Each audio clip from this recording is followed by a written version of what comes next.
Bueno, comenzamos con este tema de conceptos básicos de genética, describiendo o definiendo, pues esta que es una rama de la biología, la genética, que estudia principalmente dos aspectos.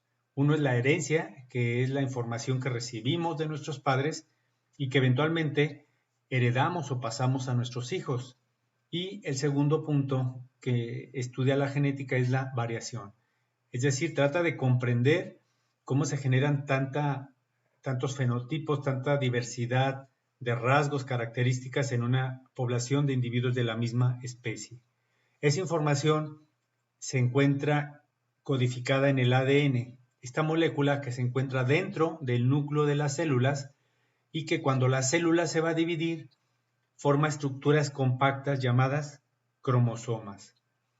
Esta información, si nosotros tomamos de una sola célula estos cromosomas, constituyen lo que se conoce como genoma, en particular el genoma humano, que está compuesto por 23 pares de cromosomas, es decir, 23 pares que recibimos de nuestra mamá y 23 de nuestro papá, que son 46 cromosomas en total. Este genoma, esta dotación genética completa de un individuo o de una especie, pues nos deja claro que somos diploides, porque es doble, de papá y mamá. Y, como ya decía, se forma cuando se une la dotación genética haploide de los gametos de cada uno de nuestros padres que están en los espermatozoides y el óvulo respectivamente y que al unirse forman la identidad o el background genético de un solo individuo. Estos cromosomas, al ser dobles, pues tenemos una versión paterna y materna, y a esto se denomina cromosomas homólogos. Cuando la célula se va a dividir, pues el ADN del cromosoma se duplica, se genera una copia y se encuentra esta unida por el centrómero, que es el que estoy señalando ahora, pero toda esta sería una cromátide, que es una copia de la otra. Estas se denominan cromátides hermanas. Y a lo largo de toda esa cromátide se encuentra una gran cantidad de genes. La posición que ocupa cada gen, cada secuencia específica dentro del cromosoma, se denomina locus, que no es otra cosa que el lugar que ocupa, la posición. Y se utiliza el término loci cuando se habla en plural de esos lugares. Bueno, tenemos también una definición esencial en la genética que es un gen. Un gen es un segmento de ADN que codifica una proteína según nos diría un biólogo molecular. Y ahí podríamos usar como referencia la imagen de la izquierda donde un DNA es codificado o transcrito en un RNA mensajero que se va eventualmente al citoplasma y que tiene la información para que los ribosomas codifiquen una proteína.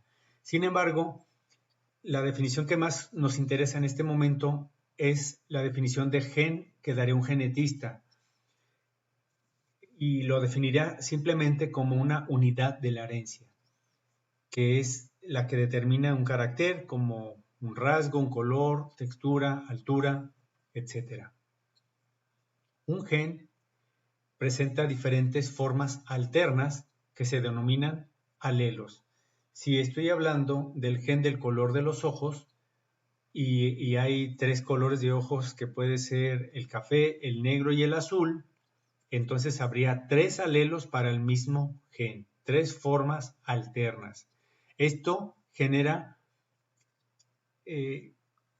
combinaciones que se denominan genotipos. Como los individuos somos diploides, entonces vamos a recibir dos y vamos a tener diferentes opciones. Si estamos hablando de un sistema de nada más dos alelos, como el que se ve en la figura, pues podría ser homocigoto para el primer alelo o homocigoto para el segundo, pero también podrías haber recibido alelos diferentes de tus papás. Un papá te dio el rojo, el otro te dio el azul y serías heterocigoto. Entonces esos son los tres diferentes tipos de genotipos. Ya la expresión de esa combinación de alelos que recibiste o ese genotipo que tienes, a esa expresión se le denomina fenotipo. En este ejemplo, un individuo presenta dos alelos, el rojo y el blanco. Y aquí el punto interesante es cuando un individuo es heterocigoto, donde nada más se manifiesta uno de los dos alelos. Entonces, al alelo que se manifiesta, que se expresa en el fenotipo, se dice que es dominante, como en este caso, que el individuo es heterocigoto rojo-blanco y el fenotipo del individuo, que en este caso es una flor, es rojo, entonces el alelo dominante sería el rojo. Mientras el otro alelo, el alelo blanco en este caso, sería recesivo y se define como aquel que se expresa solamente en doble dosis o en estado homocigoto. Hay diferentes rasgos, tanto dominantes como recesivos en el humano. Por ejemplo, los ojos cafés dominan sobre los azules, o el pelo chino sobre el lacio, o el lóbulo, oreja con lóbulo respecto a la de sin lóbulo, una es dominante y otra recesiva.